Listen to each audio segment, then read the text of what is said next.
미 연준이 기준금리를 2.0에서 2.25%로 25bp 인하한다고 밝혔습니다. 또 대차대조표 축소도 예정보다 2달 앞당겨 종료한다고 밝혔습니다.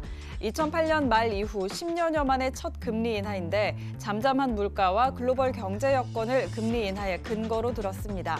경제가 확장을 지속할 것으로 예상되지만 경기 전망에 불확실성이 남아있다며 이에 따라 경제 지표를 지속해서 모니터링하며 향후 금리 경로를 심사숙고하겠다고 밝혔습니다. 제롬 파월 연준 의장의 기자회견에 시장이 크게 요동쳤습니다. 시장은 내년 초까지 연준이 최대 100bp까지 금리를 내릴 것을 가격에 반영하고 있었고 연내 추가 인하에 대한 기대가 큰 상황이었습니다. 그러나 파월은 추가 금리 인하 가능성을 배제하진 않았으나 이번 금리 인하는 중간 사이클 조정이라고 말했습니다. 이는 다음번 금리 인하를 확신할 수 없다는 것으로 해석되며 뉴욕 3대 지수 모두 1% 이상 급락했습니다. ING는 미국 연방준비제도가 기준금리를 추가로 인하할 수 있으나 시장이 예상하는 만큼 내리지는 않을 것으로 전망했습니다. 이번 연준 금리 인하에 대해서는 미국의 경제 확장을 보장하기 위한 예방적이고 선제적인 정책 변경으로 특징 지을 수 있다고 평가했습니다. 또한 미국의 경기 확장이 지속할 것으로 예상하지만 연준이 한 차례만 금리를 내린 적은 없다며 9월 추가 인하를 예상했습니다. 미 행정부가 이란 최고 지도자를 겨냥한 제재를 단행한 지 한 달여 만에 이번엔 협상 최전선에 이란의 외무부 장관을 정권의 선전 장관으로 규정하며 제재 명단에 추가했습니다. 스티븐 무누신 재무장관은 성명을 통해 자리프 장관은 하메네이 최고 지도자의 무모한 지시를 실행에 옮겼다며 미국은 이란의 도발을 용납할 수 없다는 분명한 메시지를 보낸다고 언급했습니다. 이에 따라 자리프 장관의 미국 내 자산은 동결되고 미국 기업, 금융기관과의 거래도 금지됩니다. 한편 이번 제재는 대화 중단이나 경제적 타격을 노린 것이 아니라 이란 최고 지도자를 협상 테이블로 끌어내기 위한 트럼프 대통령 특유의 최대 압박 전술이라고 분석되고 있습니다. 두 번째 소식으로 넘어가 보도록 하죠. 파월 연준 의장이 이번 금리 인하가 장기적 사이클의 조정이 아니라고 언급을 하면서 시장의 투심이 좀 위축되는 모습을 보였습니다. 추가 인하에 대한 기대가 줄어들면서 미증시 1% 이상 하락을 했는데요. 이 부분은 어떻게 볼 수 있을까요? 사실상 이제 기자회견 내용 자체가 더 중요했죠. 네. 이제 성명서 나와봤자 뭔 내용 나오겠어요.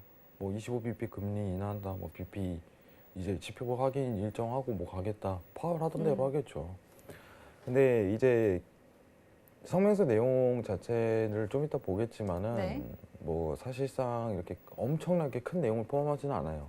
근데 이번 이제 전일 FOMC에서 나왔던 금리 관련해 갖고는 이번 헤드라인이 더 중요하죠. 어제 포커스 자체는 기자회견에 다 모여 있었다 이 부분입니다.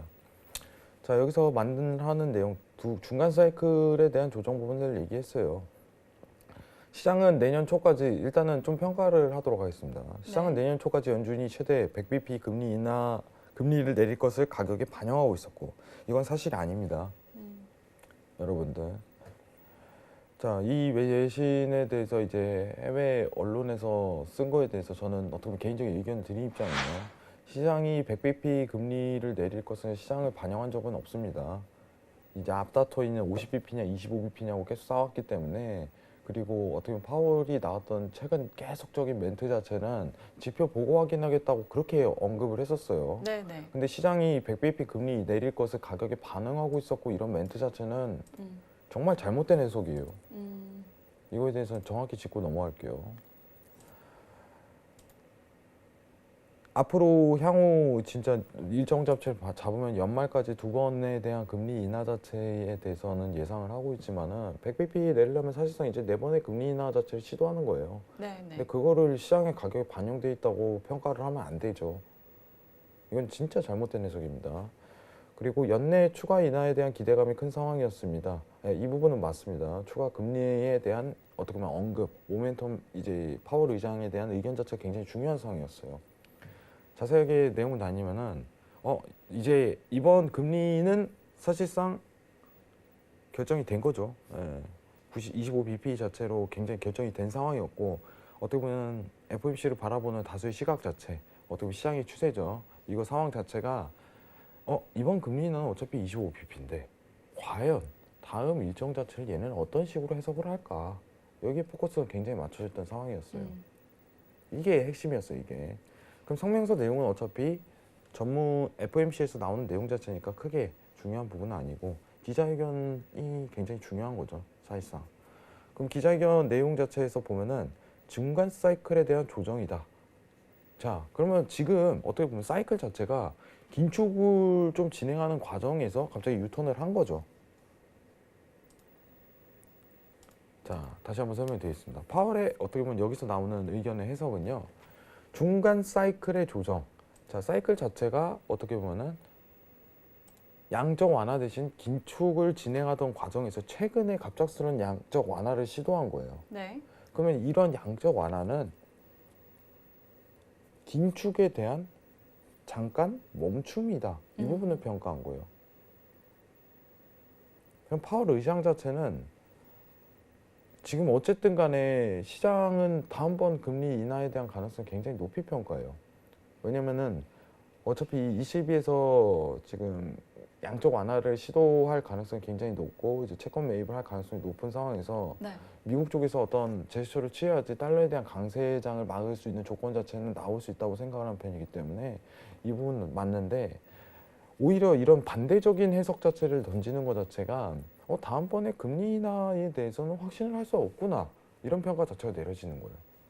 이 말 한마디에 긴축을 잠깐 멈추겠습니다 이런 표현을 해버린 거예요. 사실 우리 여태까지 작년까지 긴축을 해왔는데 잠깐 멈출게요. 잠깐 조정 들어갈게요. 이런 멘트를 뱉어버리면은 다음번 금리 인하는 예상이 불가능하구나 이렇게 해석이 나오는 거예요.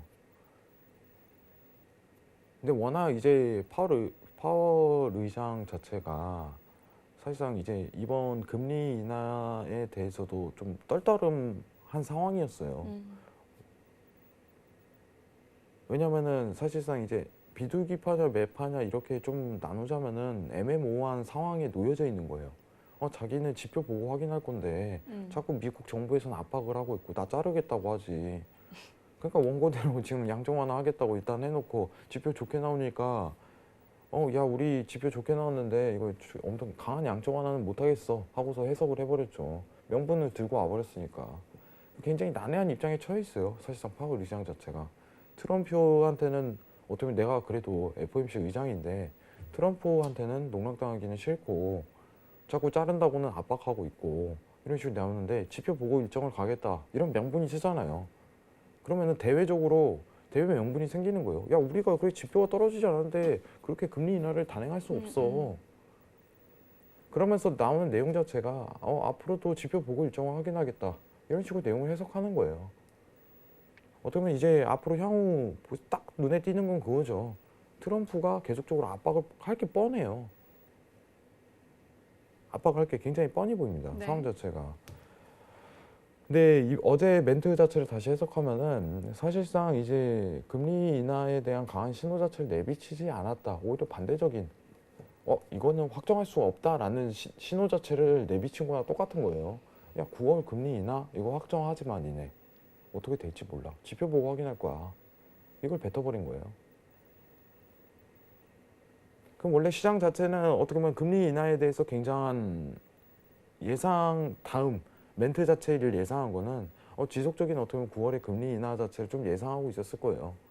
근데 그게 아니라 이제 다음 일정 자체 너네 확신하지 마. 금리 인하 안 할 수 있어. 지표 보고 갈 거야.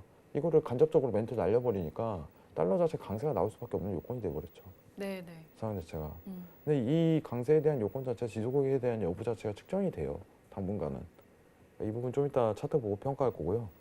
사실상 전일 FOMC 회의에서 가장 중요한 내용은 이거였습니다. 이거였어요. 중간 사이클 조정. 이거 자체가 향후 니네 금리 인하 예상하지 마. 어떻게 될지 몰라. 다수의 투자자들은 9월에 금리 인하에 대해서 예상 자체를 하고 있었는데 이거에 대해서 오히려 반대적인 내용 멘트 자체 뱉었다는 거는 달러 강세에 대한 요건 자체로 해석이 된다. 이 부분 평가 드리도록 할게요. 자, 이번 헤드라인 정리하도록 하겠습니다. 중간 사이클 조정. 이거는 어떻게 보면 향후 금리 인하에 대해서 오히려 부수는 행동이었다. 아직 모른다. 지표 보고 앞으로 추후 일정을 확인해야 된다. 이 부분을 평가 드리도록 하겠습니다. 이상입니다. 네. 자, 파월 연준 의장의 발언에 대해서 한번 살펴봤고요. 세 번째 헤드라인으로 넘어가 보도록 하죠. 자, 파월 연준 의장의 발언과 FOMC 결과에 대해서 여러 가지 분석과 예측이 나오고 있습니다. 그런데 ING가 미 연준이 추가로 기준금리를 내릴 것이라고 예측을 했는데요. 이번 인하에 대해서는 보험적인 금리 인하라고 평가를 하면서도 연준이 한 차례만 금리를 내린 적은 없었다라고 9월에 추가적으로 인하할 것이라고 전망했습니다. 자, 추가 금리 인하 ING의 이런 전망 어떻게 볼 수 있을까요? 네, 이제 3번 헤드라인을 좀 보면요. 네. 저는 이제 제 의견을 좀 여기서부터는 얘기 드리는 게 좀 좋을 것 같아요. 저는 네. 금리 인하한다고 생각을 합니다. 솔직하게. 왜냐면은 달러 강세에 대한 요건장을 조금이나 억누를 수 있을 만한 제스처는 미국에서 취해야 된다고 보고 있고, 금리 인하 예상 자체는 이루어질 걸로 보고 있어요. 근데 그게 순탄하거나 이런 상황 자체가 아니라 지표 보고 일정을 확인하는, 어떻게 보면 이 상황 자체가 이어질 가능성이 굉장히 커요. 근데 여기서 말하는 시장의 기대만큼은 팍팍팍팍 내려가는 이 상황에 대한 연출 자체는 이루어지지 않을 것이다. 좀 스무스하게 이런 식으로 내려가는 방향 자체를 좀 더 모색하는 게 더 좋다. 이거에 대한 예상하는 게 좋다. 이런 부분이에요. 사실 이제 소비자 물가지수에 대해서 금리 자체가 소비자 물가지수가 좀 더 내려가도 되는 상황이에요. 이거는 원래 경제 원칙상 가능한 거예요. 네, 경제 원칙상. 금리가 지금 내려오고 있는데 지수가 동일하게 흐르거나 더 다운돼도 상관이 없습니다. 지금은 어떻게 보면은 두 번에 대한 금리 인하를 더 해도 괜찮다는 지표의 해석이 나와요. 시장의 여건 자체가. 그렇기 때문에 해도 무방해요. 해도 사실상. 그렇기 때문에 저는 9월에 금리를 인하할 가능성이 굉장히 높다고 평가하고요. 네. 이제 역사가 좀 중요한 거죠. 연준이 한 차례만 금리를 내린 적은 없다고. 예, 이거는 과거 있었던 어떻게 보면 중앙은행의 어떻게 보면 통화 정책에 대한 상황이죠. 그리고 FOMC에 대한 과거 이력인데 여태까지 그런 적이 없어요. 이번에 이러겠냐? 별 다를 바가 없다. 저는 이게 더 맞다고 보고 있어요. 하지만 어떻게 보면은 파월 의장 자체가 앞으로 이제 추가적인 어떻게 보면 지금 달러가 강세가 펼치고 있는데 다음번 금리 인하에 대한 예고를 하게 된다면 조정이 흐를 거예요. 달러가. 네, 네. 약세장이 흐르게 돼 있어요. 조정 모멘텀이 나올 가능성이 굉장히 높은데 이런 멘트 자체는 FOMC에 대한 어떻게 보면은 의견을 내놓는 거죠.